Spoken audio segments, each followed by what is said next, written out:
All right, thank you. So that's not the reading I expected with a title like that. So we'll see where Paul goes with this. And the title again is Revisionist History.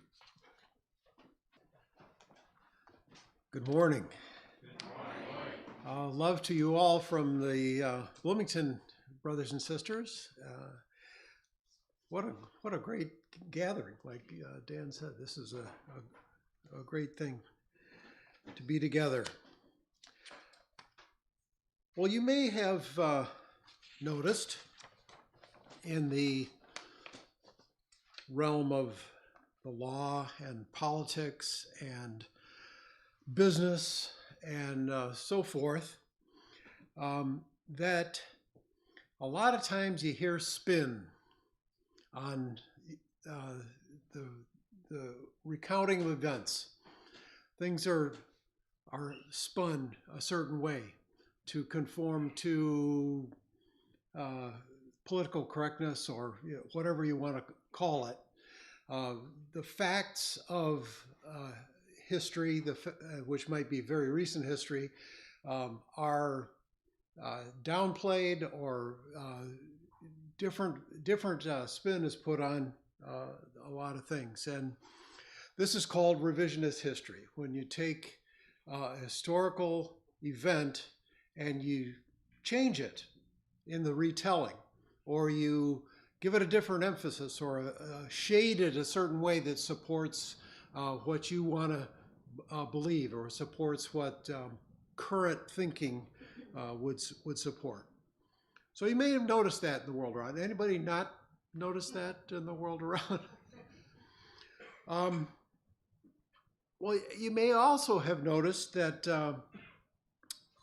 occasionally in the Bible record of events that happened, when there's later commentary or mention of those things in the Bible, it seems a little different. It seems like this same kind of thing is going on. And so to put Dan's mind at rest on why we had this reading for this title, this event, here's a record of an event. We read it and we have, a pretty good idea what's going on. But compare, this event is referenced and referred to in Hebrews chapter 11. So let's go over there and look at what this writer of the Hebrews has to say about this incident that we just read. In Hebrews 11 and verse 11, the writer says, "By faith, Sarah herself received power to conceive, even when she was past the age, since she considered him faithful who had promised." Doesn't sound like exactly the same incident, does it? It sounds a little off. It sounds like somebody's putting a little spin on this. Well, there's more examples than that. Flip back, if you would, to Exodus chapter 2, and we read about Moses.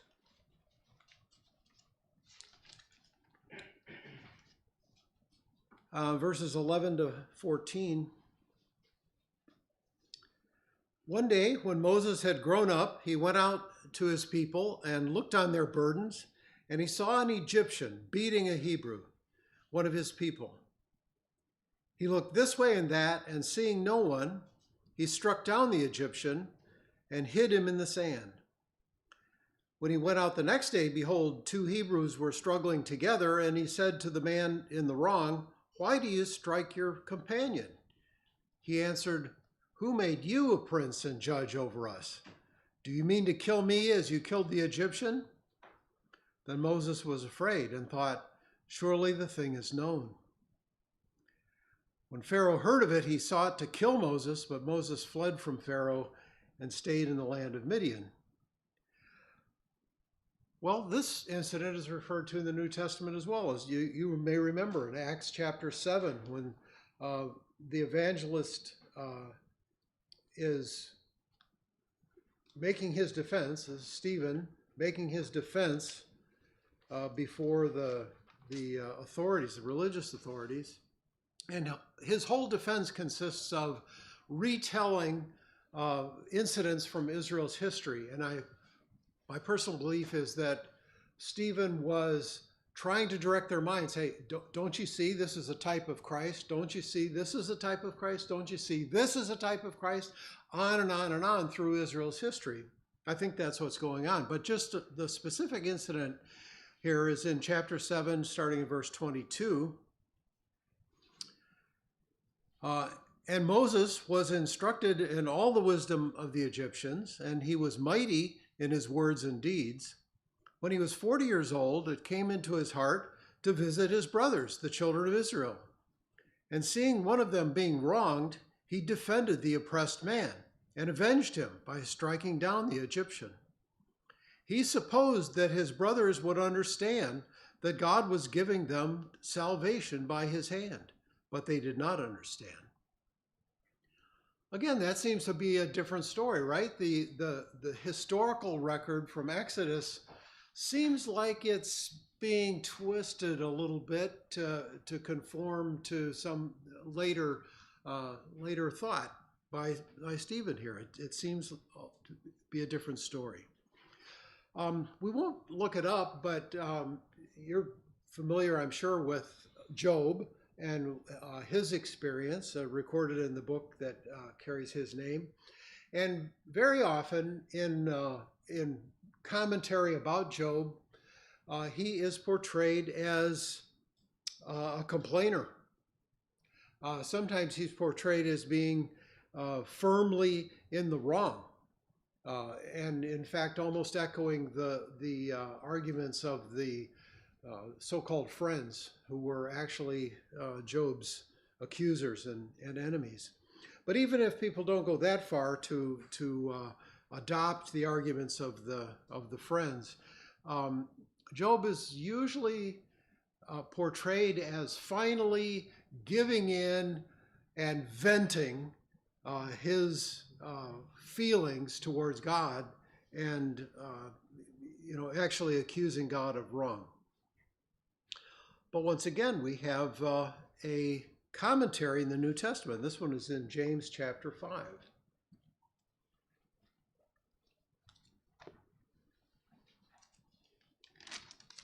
And verses 10 and 11. As an example of suffering and patience, brothers, take the prophets who spoke in the name of the Lord. Behold, we consider those blessed who remain steadfast. You have heard of the steadfastness of Job, and you have seen the purpose of the Lord, how the Lord is compassionate and merciful. So James does not paint Job the way we sometimes hear him characterized.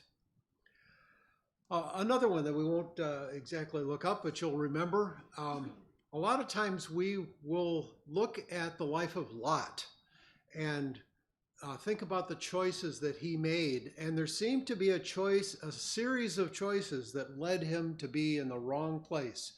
He chose the fertile valley of Sodom, and then he moved his tent as far as Sodom. And then he moved into the city of Sodom, and then he is sitting in the gate. He has an official position in Sodom.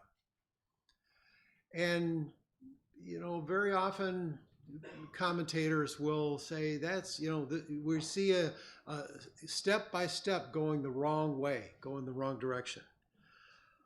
But once again, we have New Testament commentary. So just a couple pages over in 2 Peter chapter 2. And verses 7 and 8.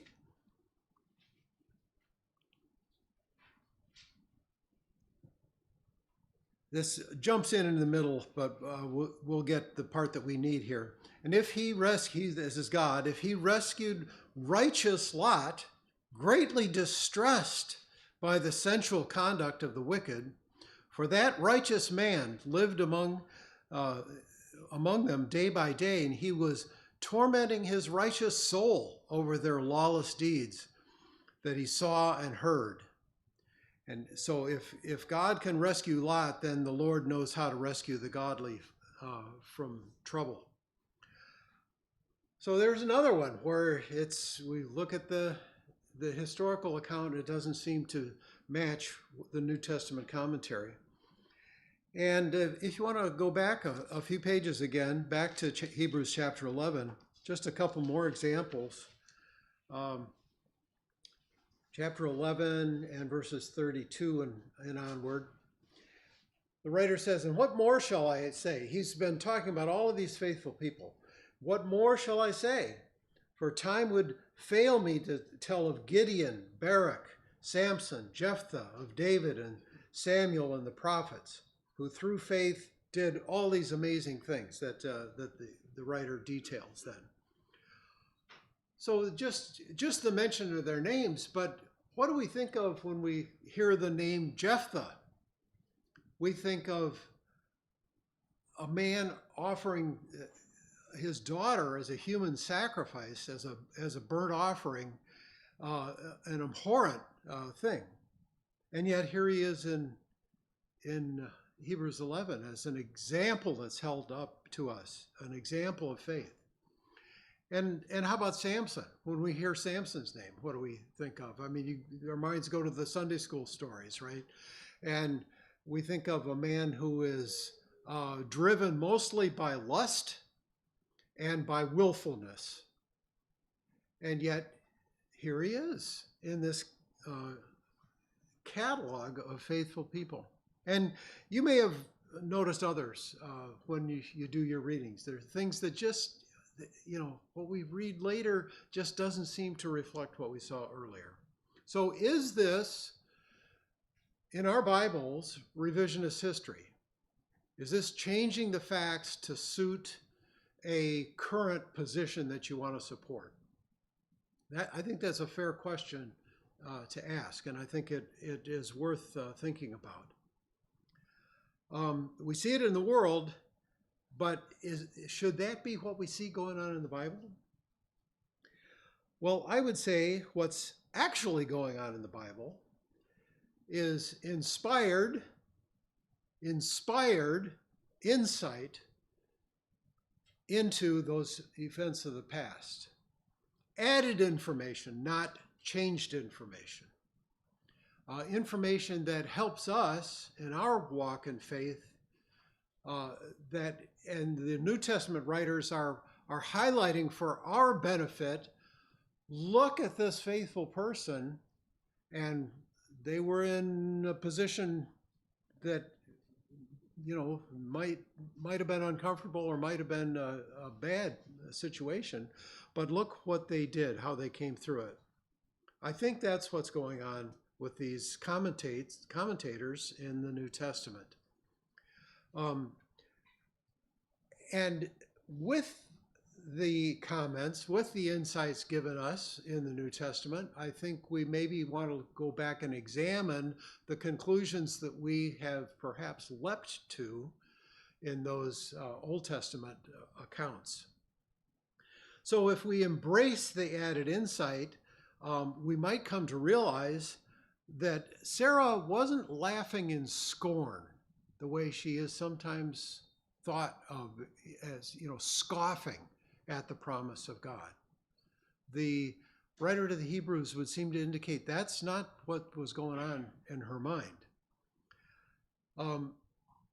What clearly was going on is she had this seems too good to be true kind of reaction. Like, how can this be true? It's too good to be true, isn't it? And then she decides, this is the angel of the Lord. Can't the Lord do what he has said he's going to do? Because that's what the writer to the Hebrews says her reaction was. She had that moment of, is this too good to be true? That then resolved in her mind, according to Hebrews, into belief that this could be true. Different picture than what we might have gotten just from reading Genesis. The case of Moses,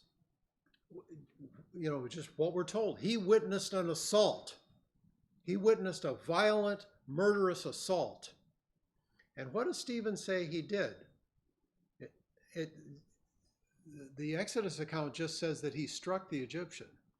Stephen tells us he defended the wronged man. He stepped in front of the man that was being beaten and absorbed the blows himself.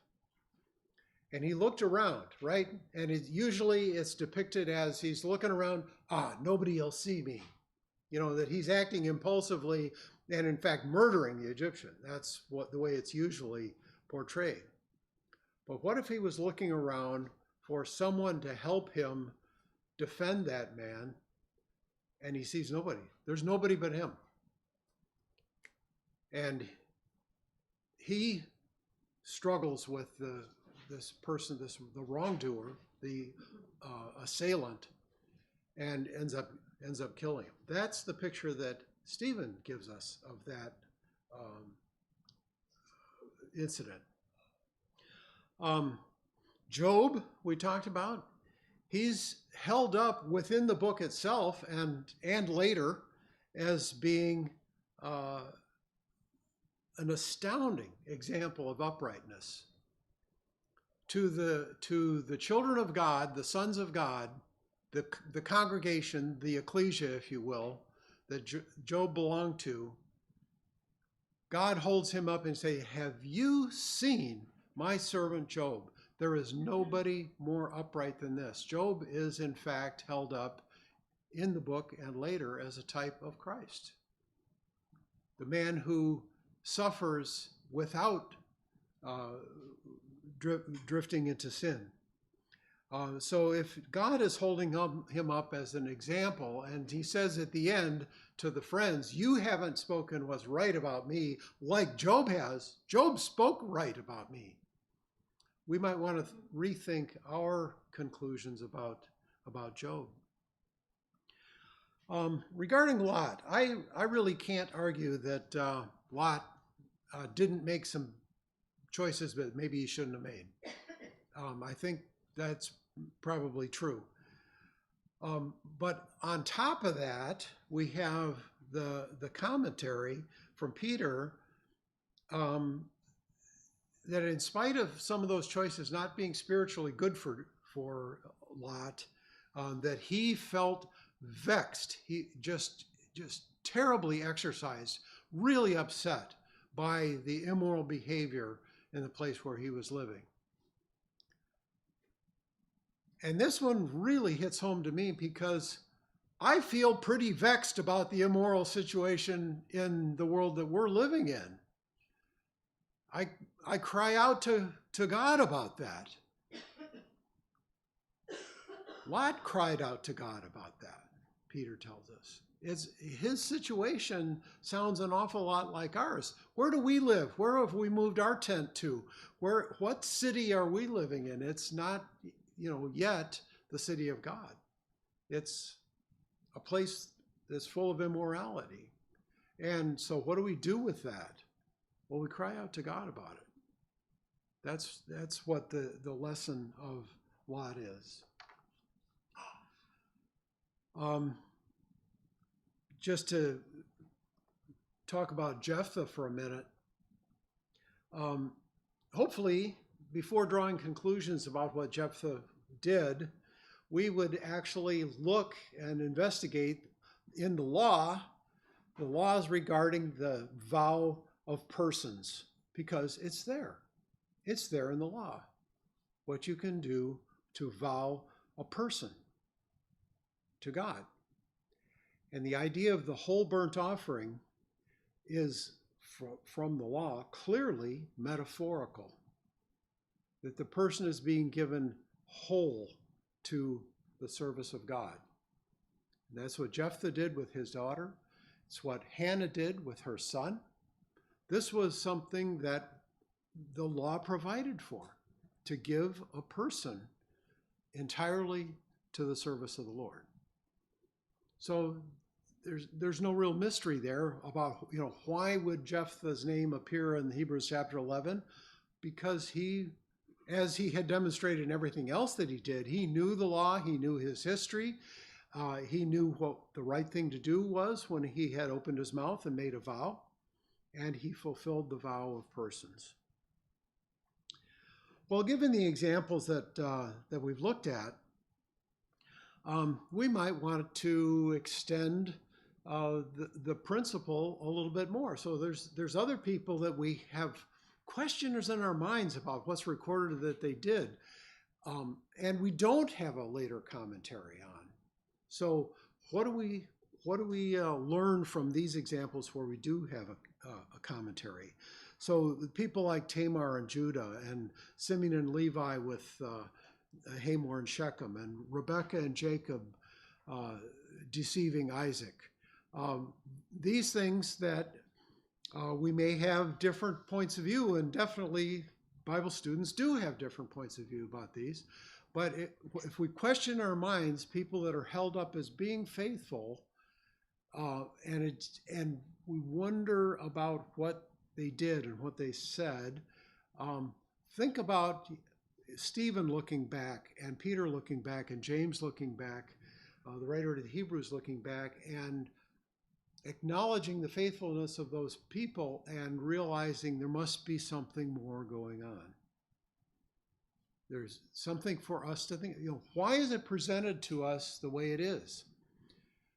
Why did Jesus teach in parables? To give people the opportunity to dig or not bother to dig.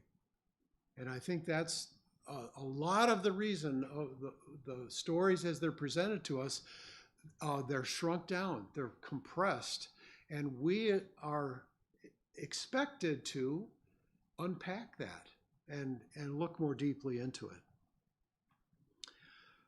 Surely, one of the lessons that we should get here is that we ought not to be quick to condemn someone that we read about. Think it through. And the subsidiary of that is to translate that into our life now. Not becoming judges, right? I mean, I think that's a big part of the point. We are not the judges of the people that we read about in the Bible, or of the people that live in our house with us, or of the neighbors, or anybody else. We are not the judges. This is one of the hardest requirements that Jesus ever laid on us. But he did lay that on us, that we are not the judge, and we need to remember that. So when we read the Old Testament, just as we've seen, some of the stories there may not be the failures that they at first looked like they were. And Moses and Job and Jephthah sometimes look to us like failures, but they might not be. And then other ones might be failures, but there's more to the story. But they recovered, but they turned. And I think we have Sarah and Lot and Samson and others that we could think about. So what defines that person that we have the record of in the Bible, what defines them is not the failure, and they can actually be pointed out as successes because, yes, they failed, and then they grew and developed and changed, as we would aspire to have happen for ourselves. But here's something else. We do have an opportunity to revise history, our own history, in the sense of the grace of God wiping away our past, making the past not there, gone. That is the revision of history that really we are seeking, our guilt removed. So whatever our perspective on the specific cases, and you may not have come to the same conclusion that I have on any of those, certainly believers have different viewpoints. But whatever on those specific things, we do have examples of people's personal history being revised changed, their failures wiped away, as if they weren't there. David and James the Lord's brother and Rahab and Saul of Tarsus and King Manasseh, and you could just go on and on. People that were unsavable, you would think, that are not unsavable, that have been rescued from their own history. So that's the second reason we can't presume to judge. You know, the Pharisees were right that those people that came to Jesus were sinners. They looked down on them because they were sinners. They were right. They were sinners. And that's exactly who Jesus came to call, to stop being sinners. You know, what did he say? He said the exact same thing as John the Baptist. Repent, for the kingdom is close. Gotta change. So, yes, Jesus consorted with sinners. They were sinners who came to Jesus, came to him. So I think we have 3 exhortations today out of all of this. First is that in our Bible study, superficial reading is not good enough. There's more in there. Whatever it is you're reading, there's more in there. We need to probe and think and deliberate and not form conclusions too soon. Explore what's happened, what is said later. People are complex, and the people that we read about in the Bible are no less complex than you are. You are not a cardboard cutout. You are a 3-dimensional whole person with a lot going on inside there. And every person we read about in the Bible is like that.